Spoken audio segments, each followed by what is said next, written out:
So welcome to the show, Mr. Dalvin Cook. And one of the things that I absolutely love about your name, DT, the dancing salesman. Yes, sir. How That's did me. how did that name come up? I even seen your profile where you're dancing and stuff. How did that come up? Man, honestly came about when I originally got in the car business. So I'm not one of those guys that got in and just, shut off the bat, started doing great. I sucked, for the first 5 or 6 months, I sucked. And it was pretty much because I was trying to sell like everyone else. I wasn't doing it my own way. So one day I got outside with my BDC manager and I did a little thing. It was like I jumped out of an Avalon and I was like, it's Feel Good Friday. And I started dancing. And I started doing it every single Friday. So after that, DT was my name I've been having all my life from football to sports.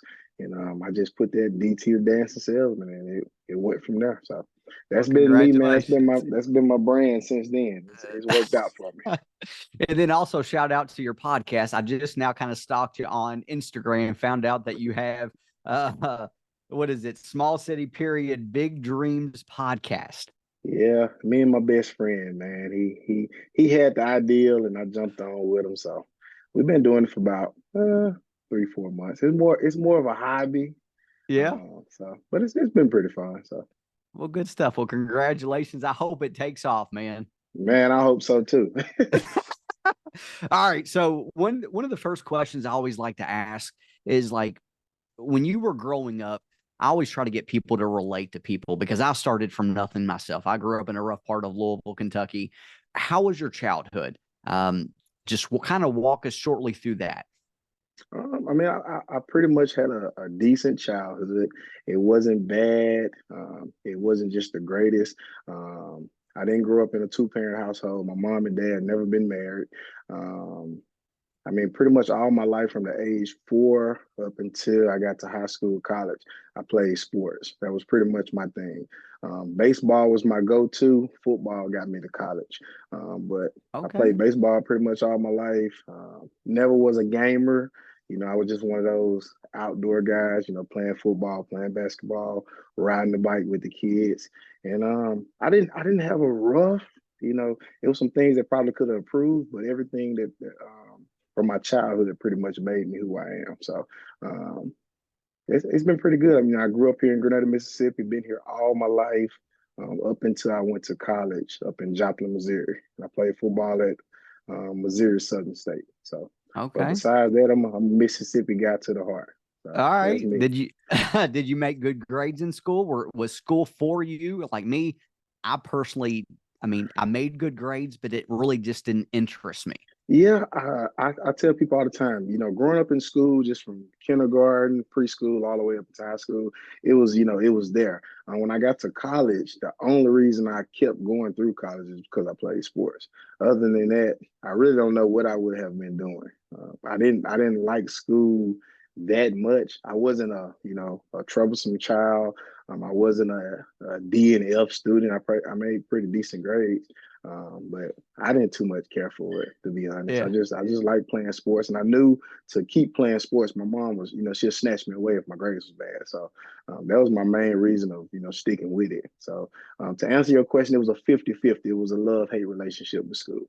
Okay. It sounds like Yeah, me. So absolutely. yeah. So did you get a full ride to college? I did. So I originally, I graduated high school in 2011 from here in Grenada. Then I went to a community college right up the road in Goodman, Mississippi. My Okay. home's community college. And then after that, I got a full scholarship to Missouri Southern State in Joplin, Missouri. I don't know what made me go to Missouri neither, because I've never been. That was the coldest place I ever been in from being here in Mississippi, but it was a wonderful thing. It helped me get away from Mississippi. It opened my eyes to some new things, some new people, a different perspective on life. And I met some great people too. So I'm glad. My mom, she was the main one. She was like, "Why would you want to go there? Why would you want to go there? You're only 19, 20 years old. Why would you want to do that? Don't leave. Go to one of the schools up the road." But I said, "Mom, I'm growing up. This is gonna be the decision for me." And I took a leap of faith, and it worked out for me. So I graduated, I played ball, and I met some lifelong friends. So Well, it good to worked out. hear. Good to hear. What position did you play? I played outside linebacker, and and love all. Let me tell you something. I wasn't no slacker neither. You know, I could hit. You know, I wasn't I, one of those guys that wasn't scared. I could hit. I could pull up one of my TikTok videos where I show my highlights. well, send it to So me. I'd like to see it. I'm gonna go back and find. It's way down the list, but I'm gonna find it and send it to you. Yeah, and you look pretty big still, man. Way Yeah, bigger than me. I'm pretty decent. You know, I don't get in the gym as much, but I'm still pretty decent. So So when yeah, you graduated, so you said you graduated in 2012, so that makes you probably about 31 or so. I'm 30. I'm about to be 31 this year in August. Awesome, man. What day in August? August 5th. My brother's is August 9th, so I was just curious. Good guy, Leo. That's what I'm talking about. All right. So when you came back after you left Missouri, what did you Right. do? Did you want to use your college education, your degree? What led you to the actual sales industry? Honestly, so I graduated from Joplin, Missouri Southern State. I graduated May 9th of 2015. So Okay. after I graduated, I stayed in Missouri for a little while because I had a little job in Missouri. It was the Arc of the Ozarks. I pretty much was kind of like a sitter for autism kids. So that was my job while I was in school playing ball. So I finally moved back home July, August of that same year. And I honestly, man, I really didn't know what I wanted to do. So I came back home. I'm from a small town in Mississippi. It's not much to do here. So I sat around. I was getting low on money, you know, and I put on a nice pair of khakis, nice polo shirt, and I went to the Elizabeth Jones Library. That's the public library here.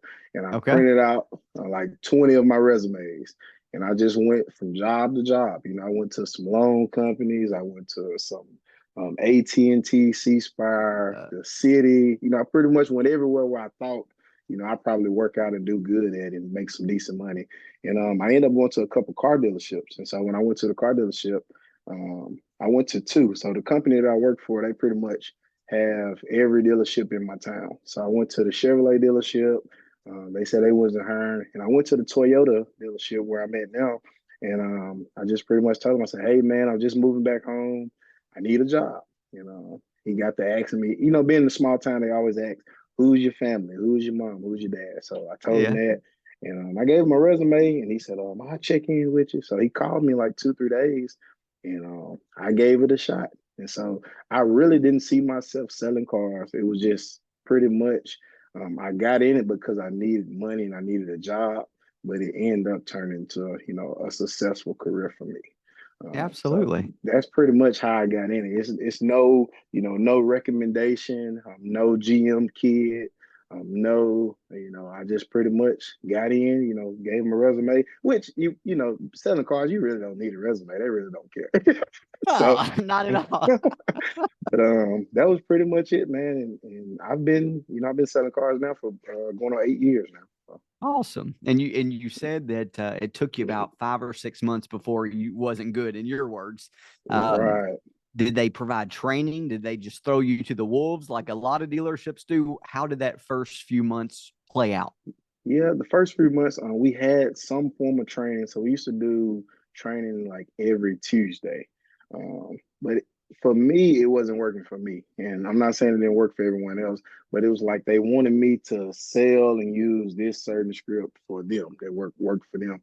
And me, what helped me is, you know, I was sleeping on my personality. I was sleeping on being the hometown guy that know everyone. And once I sat down, I didn't make any money, you know, the first 5, 6 months. You know, that'll spruce you up real quick. But I sat down and I thought about. I was like, man, what's best for me? What are they not doing that I could do? And no one was on social media. No one was really doing any type of fun activity to sell. And that's when I jumped on Facebook. You know, I had 3,000 people that I know, 3,000 friends and family, and then I just pretty much that's what helped me out. Social media. So once I figured out that Dalvin Taylor DT can sell cars this type of way, that's what helped me out. But they did offer training. The training just didn't personally help me. If Yeah, that I makes sense. understand. Yeah. So when you 5 or 6 months go into it, what kind of cars were you selling once you figured it out using your personality, your connections? what kind of cars did you start selling from like a volume standpoint then? I was pushing out, I started off probably, selling 7, 8 cars, like the average salesman. And then after that, I worked the pay plan because I knew if I sold X amount of new, X amount of used, I get this bonus. And once I started doing that, I'm pumping out 15, 20 here and there. And once I did that, I elevated to one of the top salesmen in the company just from going from that little point of I'm trying to sell like John, Jane, and Susan over here to me selling like DT, and it worked out from there. So it helped. Social media Yeah. really helped me. Yeah, Yeah. Well, I can see it off in the smile in your face that, just yeah, thinking about it, you're like, yeah, definitely. yeah, yeah. Little money always help too. So, you know, Absolutely, man. It makes life a lot easier and a lot funner too. exactly, exactly. So what is the best month that you've ever had in the car business from like a volume standpoint? The most I personally sold was 32 and a half. For the people that don't Congratulations. know, the people that don't know about half, it may be some people that's not in the business. Of course, that's just a split with one of Yeah. your other, coworkers. So, but Yeah. that's been the best month I've personally had for me. And I know it's nothing to you because I've heard about you. You was a bad man. I I heard you was a bad man. You do that in your sleep. yeah, I my personal record 64 and a half. So yeah, What so dealership? Like I kind of when you reached out, I didn't know who you were, and then I looked on your page, and then I started looking. I was like, "This is a cool guy." And then I saw Russ flip whips, and then I yeah. seen somebody else that I personally knew from TikTok, and I googled you, and I was like, "Man, okay, you've been doing pretty good." So, what Yeah. was the key to selling that many cars? And how Very good many question. salesmen? How many salesmen were it at your dealership? So there was approximately 7 salespeople. So what made me so successful is keeping you've been there for 7 years, Right, 8 years. That's right, what truly made me in the sense of wherever I went, the first few dealerships, I always stayed very connected to people, meaning they followed me.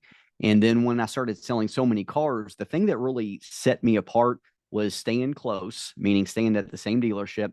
And then on top of that, something that I've never heard anybody do. Like I've always read Joe Verdi's books about how when he right, sold a car, he would mail out like thank you letters to the people. And then on top of that, he would send out like cards to their neighbors, everybody on the same street. I said, you know what I need to do is I need to immediately, a lot of people do this where they become friends with them, they tag them, take a picture, all of that.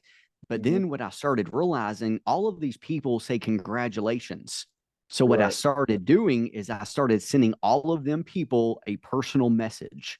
And I would also send them a friend request. So my audience just started growing. And then so many people, because if you're selling 30, 40 cars a month, I would get probably 7, 8, 9, 10 people every single month just as referrals. And then right, it got to the point where I was selling probably a third of my business was referrals. So it right. was really just taking the initiative to reach out to people. The customers did not know I was doing that. I'd call them back and I'd be like, hey, I got a check for you, $200, your referral fee. And they're like, Right. from what? I'd be like, yeah, your friend bought a car. They're like, Yeah. really? I was like, and then we posted on social media. And then that kind of triggers them to send me more people. So, it was more just working smarter. I worked extremely hard as well, but it Right. was more me reaching out to people and growing the referrals. Um, I never did what you do, and until recently, meaning started making like TikToks. I never did that. I Right. was very active on Facebook, but nothing else. And that one little tip truly helped me pick up another 15 cars when I really started going all in on it, another 10 to 20 cars per month. And that's Right. when it really just blew up. And then everybody kind of hears you then, and meaning like people locally, if you treat them good, like I'd lay out a red carpet I personally bought. I had the gold post put on it where they walk through it Right. after the finance. I got my backdrop where I had like every day's a blessing. That's something I've always said. So I just turned it more into like a personal experience. And Right. my CIs were like perfect. And then, it just was a snowball. It just kept going and going. And then more people see that Volkswagens don't sell a lot around here, or they used to not. Yeah. And I don't think they do any part of the U.S., truth be known. So it was more of a sell, at Volkswagens. And I'm a salesperson. I love that. So Did you have an assistant? Or is it just Yes. all okay? Okay. So when I got to the point where I was selling over 30 cars every single month, I got an Mhm. assistant. Okay. And, it's me personally, I would call at least 1,500 to 2,000 people per month. I just stayed on the phone, just making calls, making calls, making calls, massive action. And I would expect him also to make 1,500, 200, 2,000 calls. Sometimes he'd make 2,500 calls. So I believe just blowing up the phone. Like I used to sell investments over the phone, Okay. very good on the phone. And, so many people, as you know, they just wait for people to come on the lot, and I'm Right. not built that way. I'll take Yeah. action and I'll just make things happen. Yeah. And I'm kind of like, because I'm at my store now. I've been there the longest out of everyone else. Everyone else pretty much kind of came during COVID. So that's pretty much it. So I'm not selling 40, 50. I'm not gonna lie to you like I am. But if I sell, just say for instance, 25, probably 7 or 8 of them typically are referrals. So I do get a Mm. lot of referrals, but I've never thought of it the way you thought of it. As far as like the cards and things of that nature. And I personally don't make that many phone calls per month. That's a lot of phone calls, which if you break it up into, you have a set schedule, it's probably not a lot, but that's true dedication and consistency. And of course, that's what you need to win. So I Yeah. like that. I Yeah. like that. So, do you work 5 days a week or 6 days a week? So we work 6 one week, the next week off. So me personally, I sell and I do backup F&I. So Okay. the whenever my full time F&I guy is not there, I do F&I. So that's what kind of this past year. That what kind of pushed me out of selling a lot because, if he's gone a week, I have to be in the box. If his kid gets sick, I gotta be in the box. So um, I had a decent year, but if he's not there, I gotta be there. So Yeah. Which role do you like better, selling the cars or doing finance? I personally like selling better, and I get the question a lot. And you may ask me this, and I'm sorry if I'm jumping ahead, but for me, the reason why I like sales more because I get more turns at it. So I may do, 20 F&I deals and we may sell 120 cars. So I'm really not getting a feel for it as much. And I know personally, if I ever want to step out to do a full-time F&I job, I would have to leave my current dealership because my guy's not going nowhere. The guy next door is not going nowhere. The guy at the Chevrolet dealership not going nowhere. And personally, I think I'm not saying my head guy would do this, but I feel like he know he has a good guy behind him. So why would he want me to leave? And then so I've thought about it. That's been something on my mind of what to do next or what do I want to do next. And sometimes being a manager sometimes can either be a pay grade or just a glorified title, depending on what dealership you're at. So I kind of look back, and kind of think, is it going to be best for me to stay selling and making nice money and having kind of a set schedule, or being a manager, possibly making more money, possibly set my family up for a better life, but leaving where I'm currently at. So that's my kind of toss up is where I'm at in the business, or just getting Okay. out of the business completely. Because sometimes we think about that too. So Yeah. that's pretty much kind of where those are my three dilemmas. Sometimes that's what keeps me up at night. Sometimes. Well, don't let it keep you up at night, man. Yeah. Just trust your gut. Just like Yeah. what made you successful, being Right. yourself. Just do what you want to do, and that's Yeah. why, when I got out of the car business March of this past year, I didn't know what I wanted to do. Right. It did keep me up at night too, as you Right. mentioned, and it took me months. I traveled the U.S., traveled, and I finally came where this is what I'm going to do. I Right. love training people, love helping people, so I'm on the right path that I am. I sincerely believe that. So you'll figure it out, man. Yeah, I appreciate that, man. I was gonna ask you something. So, I've watched a lot of your like cold calling or just calling customers in general, and of Yeah. course, you have that voice to make a customer, kind of chill out. It don't Yeah. sound like a car salesman. Some people, you call them and I'm at work on this and that, but you have that way of me watching videos. It's kind of like, I kind of need to talk to you today. I'm really not in the market to buy a car, but I may be looking to buy one in the next month. So that's what you making do. So, is your training more so, phone scripts, or is it more greet, or like what is your? Is it everything pretty much?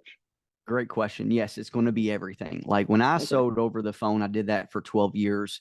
I right, would cold call people, completely different than the car business. So right, that made the car business, in my opinion, so easy because these people actually inquire about getting cars versus cold right, calling people and they are like, no, I'm not interested, hang up. So I had to learn from that how to get someone's attention. And by, I believe that it put me on a very good path, meaning the car business, because it's so much easier versus cold calling people.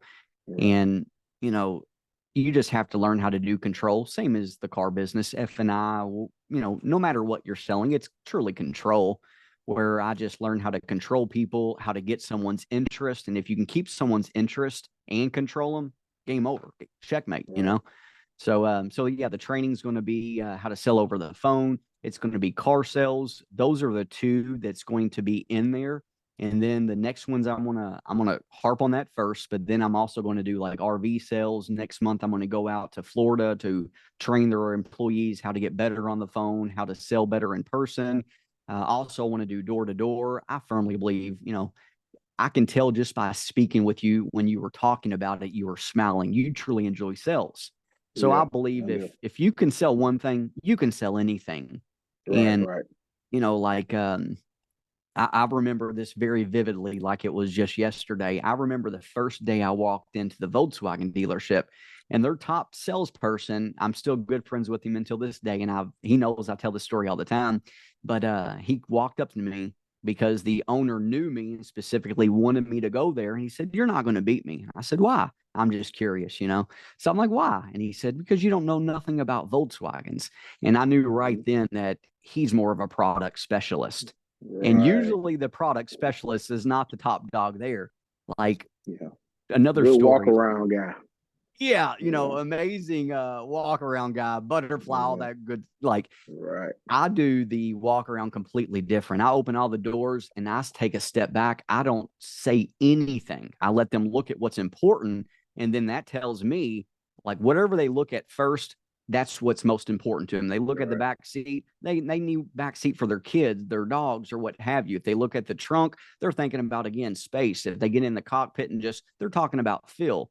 So I literally let them walk around the whole car. My hands are behind my back, and that just whatever they look at, and then they kind of look up, just like you're at a nice restaurant where the waiter kind of is like, they look at you and like they right, nod.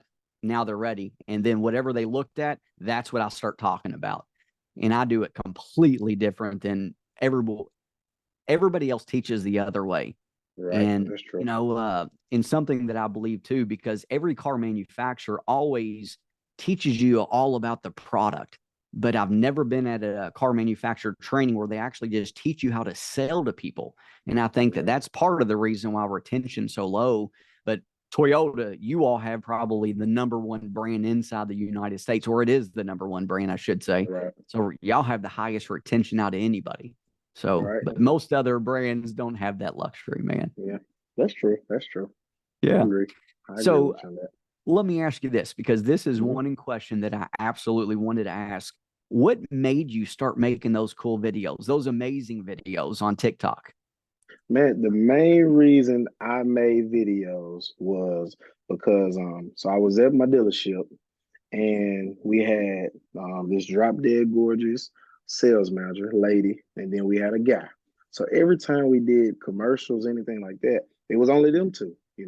And I used to tell them, I was like, man, I like what y'all doing, but y'all the sales managers, y'all the desk managers, y'all behind. They're gonna see us before they see you. So why aren't we in the commercials?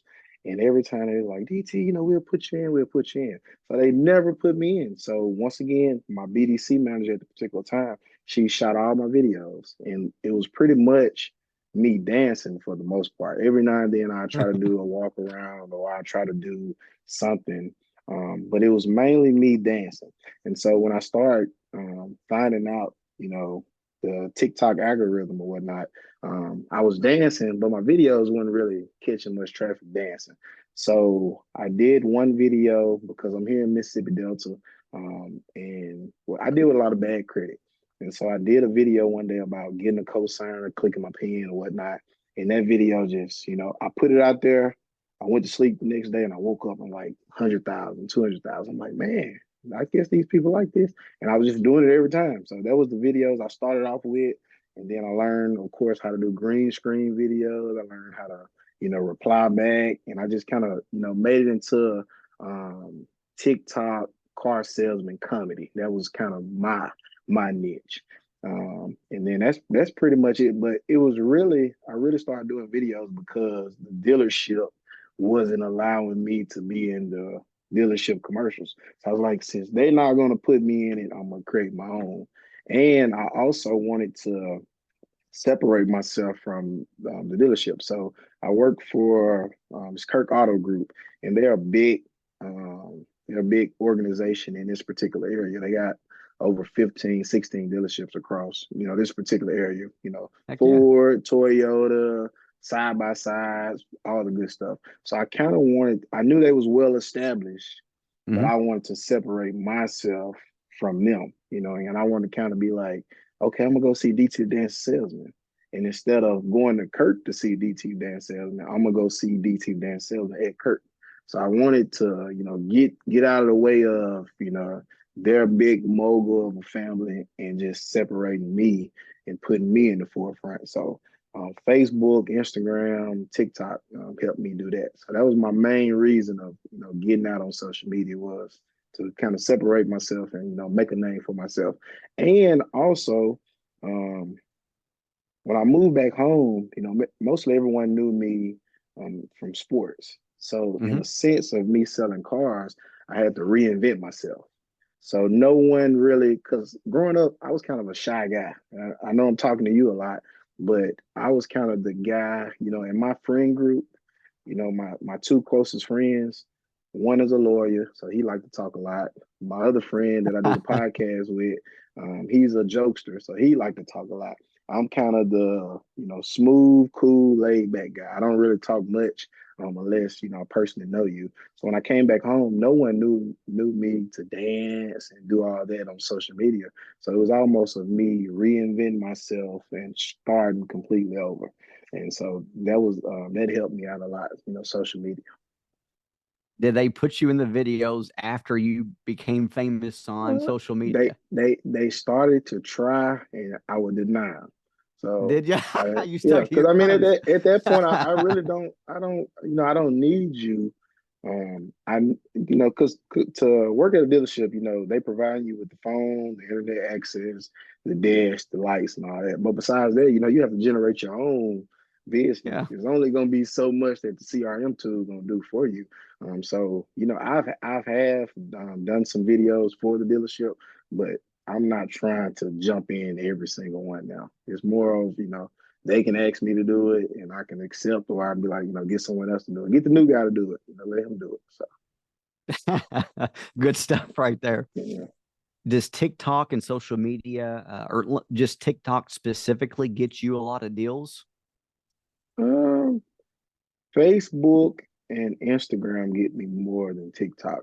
And Okay. I have sold customers off TikTok, but TikTok is more of a I may reach someone in Pennsylvania. I may reach someone in, Iowa or they very far off.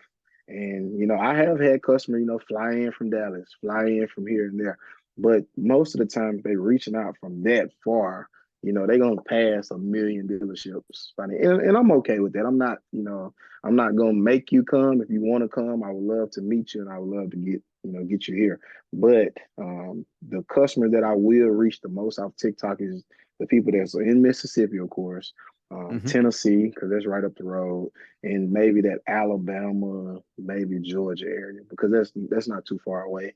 But you know, if I've had 100 people, reach out to me, just to throw a number out there, maybe 20 of them have came and actually came to the dealership. So I do get a lot of business. I do get a lot of referrals, and I'm the same way. I've never been the guy, I don't sell brand new Nissans, but I have a lot of friends that sell Nissan. So if you reach out to me and you only want Nissan, I'm gonna try to convert you to a Camry or something like that. But if you Yeah. only want Nissan, I may call my guy and say, hey, can you help my friend out? Take care of them like I would, and we go from there. So I do get a lot of people, TikTok, I get a lot of people reach out, but I don't always get a lot of sales from it. Yeah. Facebook is more of my game because I'm in a small town and most people know me from Facebook or Instagram. So, Okay. So what kind of money have you made on average, just roughly speaking, in the car business the last few years? Has it been amazingly down there in Grenada, Mississippi? I, I mean, it has been, of course, the COVID times was great, upward close to hitting 200K per year. Then after that, Congratulations. yeah. So besides that, I mean, it's been pretty good. It's been pretty good. I'm not complaining. I make well more than the average person here. Um, but on average, it has been pretty good. Last year was kind of up and down, but besides that, I mean, it's been a blessing. I've never, my biggest thing is when you asked about how did I grow up. I grew up, like I said, I didn't grow up in a two-parent household. I grew up with two hard-working parents. They never been together, but they both worked hard. My dad believed in tough love. Give you what you need, not what you want. My mom worked day in and day out to get me whatever I wanted at its expense, of course. But when I got out of school, I always wanted to be better than them, not only financially, but just to be a better parent, be a better, potentially future husband, be a better, person at work. So those two was two people that I looked up to, but also wanted to be 10 times better. So Yeah, now that I got in the car business, it has helped me, I make more than both of my parents, no diss to them, but I'm able to, help out the family too. So if mom need this, if dad need this, if sister need this, that's been the best thing of being in the car business. It's not only the money has been great, but it's helping me help others. So absolutely. that's been the best thing for me with the car business. Well, that's amazing. Yeah, Yeah, it's a very good feeling giving more back, especially to the right. people that helped us become the person that we are, the people we are. And you mentioned that the dad. So you got some kids? I do. I have a 12-year-old daughter, Kaiten, and my son's 10, Caleb. Well, congratulations. I got a three Yeah. and a one as well. So Ooh, congratulations. man, that's the little age, man. Bless your heart. But Yeah, it's yeah, good times though, man. yeah, good times, it's good times. Yeah, my kids, they grown now. I'm not, they not grown, of course, like that, but I have to text and make an appointment to hang with because they don't stay with me. So Okay. uh, that's the thing with them. I'm in a group message with both, and if I text them and say, "Hey, how was your day at school?" They dry, good. Okay, so I'm like, man, I have to, like my son. I'm almost would have to get on the PlayStation to book an appointment with him because he's just rough. So he's a gamer. So You said you wasn't a gamer growing up, yeah, so he's a he's gamer. a guy. I play the game with him probably every now and then, and I beat him just to let him know that I can play, but that's not my thing. That's not my thing at all. That's Yeah. awesome. So, Yeah. in the car business, what Mhm. advice would you share to new people just getting in it, people that's been in it for a while that haven't they try to be other people like you said, you got to be Right. yourself. What advice would you give those people to be more successful? I mean, to the new guy or the new girl or whoever's getting in the business, I tell people all the time, take full advantage of social media. And why I say take full advantage of social media, just like you asked me about the TikTok sales or whatnot. A person right now, we have the advantage of I can be in Mississippi, but I can access someone in Georgia through Mm-hmm. social media. So separating yourself and making a name for yourself. I believe in, knowing your product, but I don't think that's going to make or break you. Um, I believe in having a positive mindset. Um, and I tell every new salesman that reach out to me via social media, or anybody that I talk to. And I just told one of my friends this because he was talking about he wanted to sell cars. And I tell everybody, anybody in this world can sell cars, but everybody can't last in the business. So, you can have, like me personally, that first 4 or 5 months, I was ready to give it up. But that 6 month is, what made me stay in the business. So realizing that it's a up and down, ball game. It can be great. Some days it can be bad. But you have to make the best out of the opportunity because, one thing about customers, they can sense when you're having a bad day. They can sense when you came in, on the wrong foot. So, try to treat everyone right. I sell all women like I would sell to my mom. I sell all men like I would sell to my dad. I try to take care of you like you family. That's the Absolutely. main thing. I want to have fun. And then to the old or to the seasoned salesperson, never get too big to where you can't learn from others. Because just because this young lady just came to the business, they may can teach you something that you haven't been doing. Just like me talking to you tonight. I've learned something from you, just listening to you and listen to what made you successful is something that I can put in my tool bag to help me, get farther in this business. So as an older, seasoned, veteran salesperson, never get too big of yourself just because you the top dog on the chain or, you doing this and doing that, making all this money. Never get to the point to where you can't learn because there's always room for improvement, every single day. If you're selling 20, you can sell 30. If you're selling 30, you can sell 40, and so forth. So those would be my two tidbits. Take advantage of social media for my new, individuals, and keep a positive mindset. And then for my older individuals, just never stop learning. Always be willing to, brush up on your skills and do something better than you did yesterday. Yeah. Well, thank you very much for sharing that. Now, So, how do you come up with your content? Do you just other people help you? Do you think about it all the time? Do you post every day? How do you come up with your great content? Um, from personal experiences with customers, things I've dealt with customers. I never, say a customer name, of course, but if I deal with a certain experience or a certain car deal, I use that. I do get content ideas from friends, family, coworkers. Far as posting, I try to post something every single day. But the thing with being a content creator or influencer, whatever you want to call it, man, some Yeah. days you just don't feel like doing it, and because I mean we're human, so we wake up with different emotions and feelings every day. So some days you don't want to make that TikTok. But if you have a calling or you have somebody that's looking forward to seeing your content, then you kind of do it, or you may recycle some old material. There's nothing wrong with that at all. So you can make one skit. Say for instance, if it's 1 minute, you can chop it up into multiple skits if you know how to do it. So I try to post every day. I don't always post every day because sometimes you can't get busy at work. Yeah. I try to get there before everyone to do my personal content. I personally don't. I know some people go on their off day or go on a Sunday if they're not open. Me personally, I try to do everything before work, maybe close to the end. Okay. That's when I do my stuff. We do have so we don't have a BDC anymore.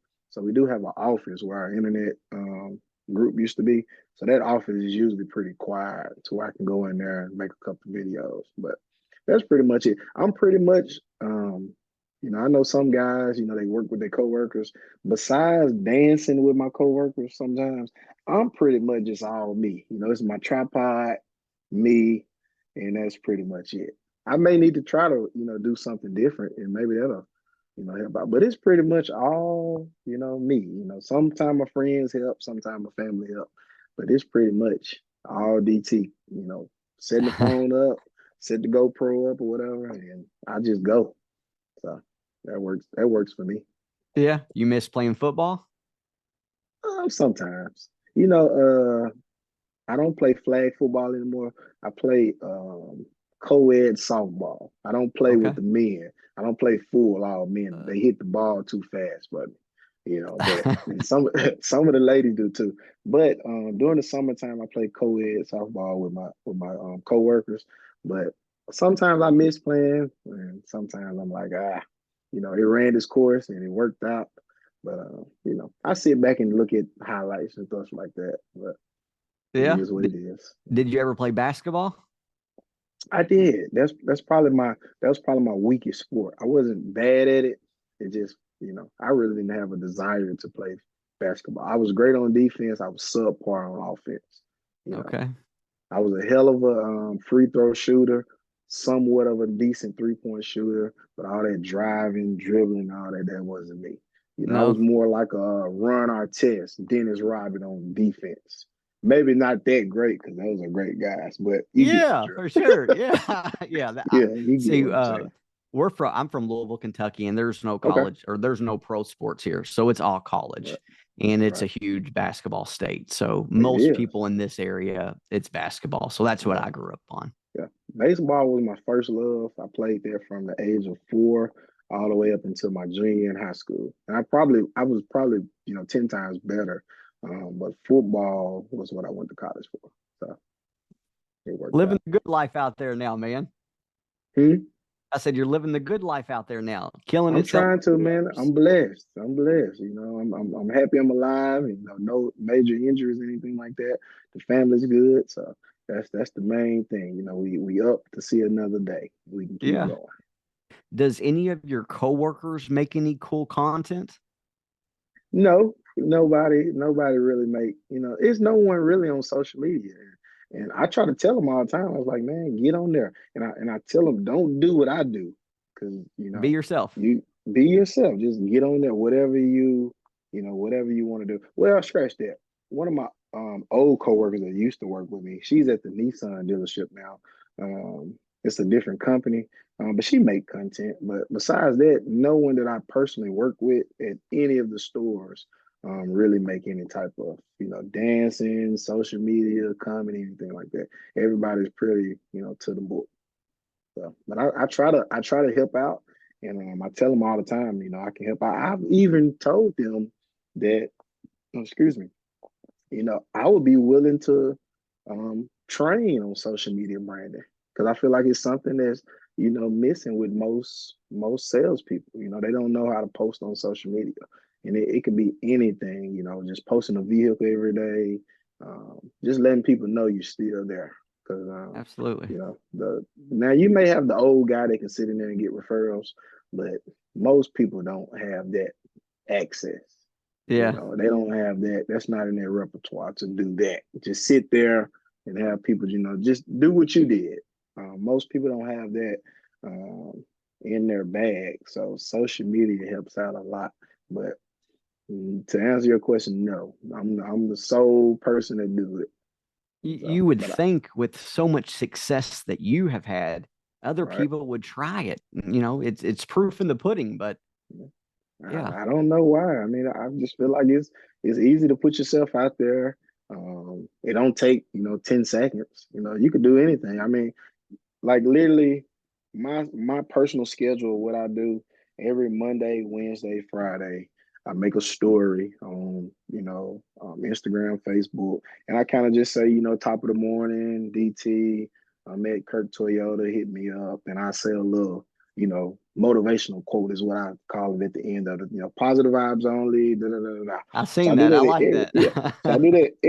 I do that every Monday, Wednesday, and Friday. That's part of my little strategy.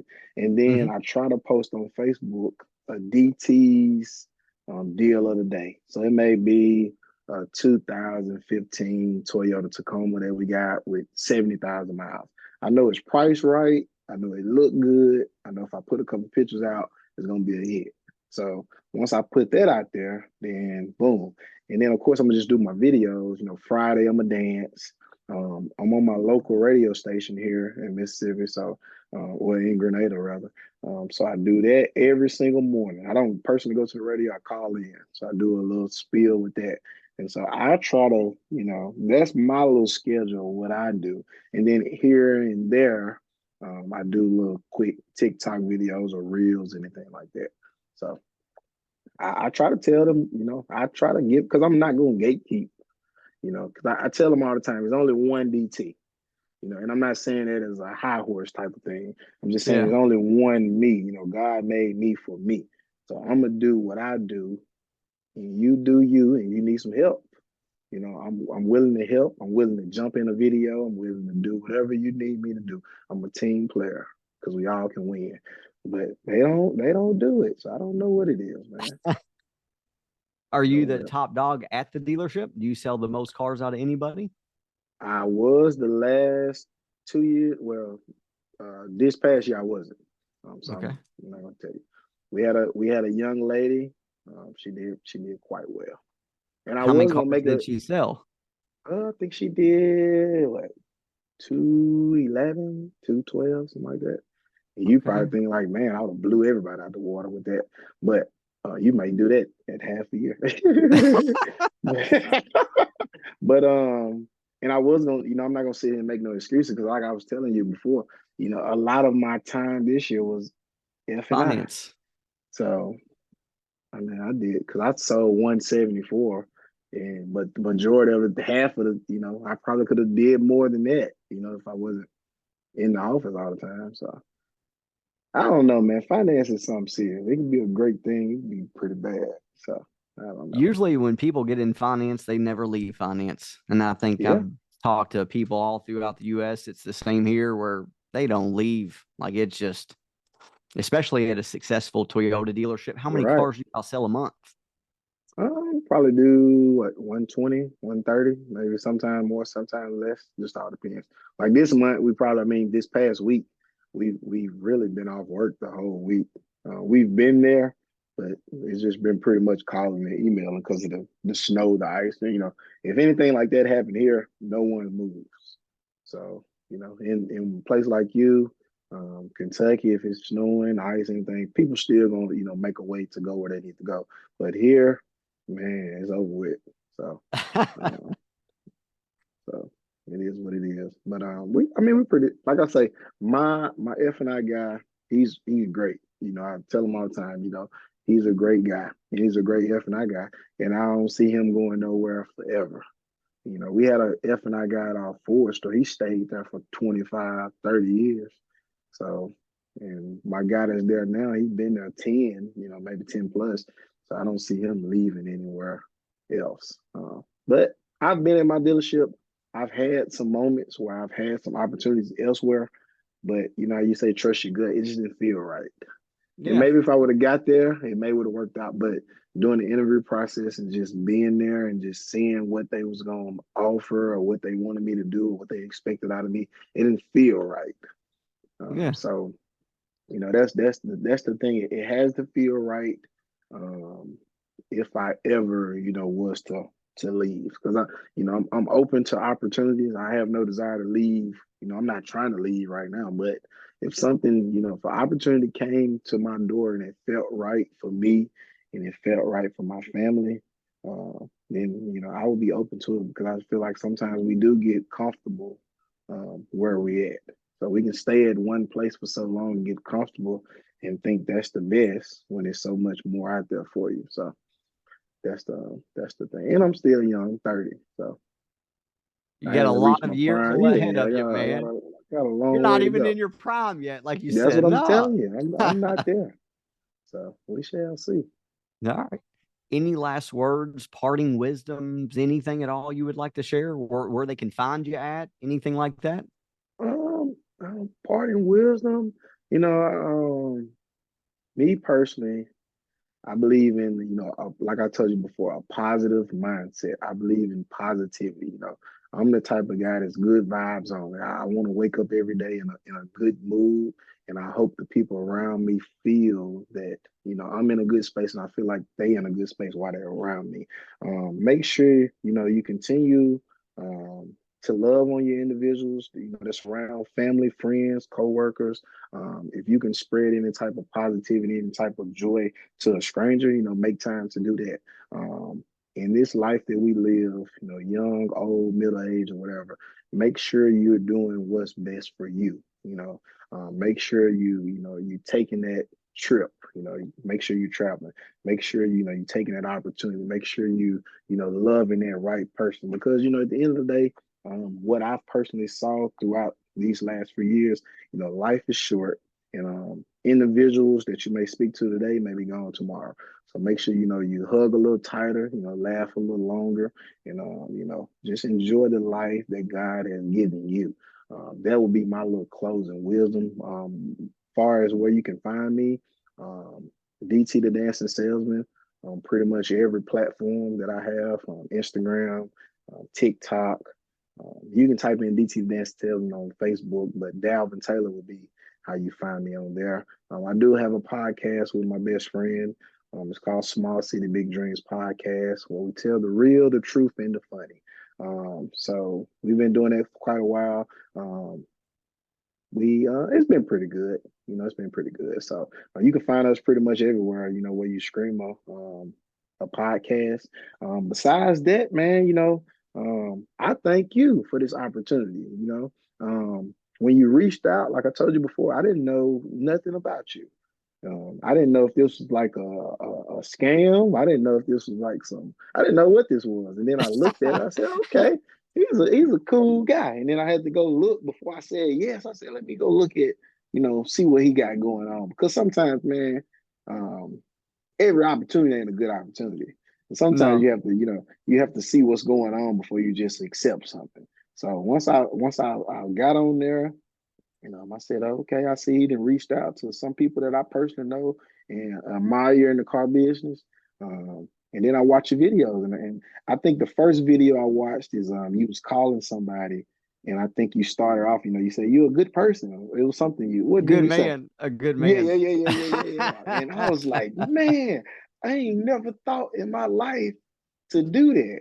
I never thought to even start off with that. That's a game changer. I don't even know what I would do if somebody called me like that. So, You'd smile like but you just did, man. yeah, That's what most people do.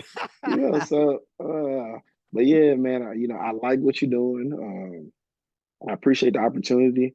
I wish you the best with this platform. Thank you. And it's been a pleasure, man. I've thoroughly enjoyed talking to you. I felt comfortable. I know we're on two different Yeah. sides of the world. Rather. But I've enjoyed this, man. It was a good way to end the night. So I If thank you you ever for need this. me, you have my cell phone number. Reach out anytime you ever need anything. I very much appreciate your time, and I will reach out again to you. I promise you that, and let's stay in contact. All right, man. I thank you, man, and you enjoy the rest of your weekend there. You too, buddy. Crush it.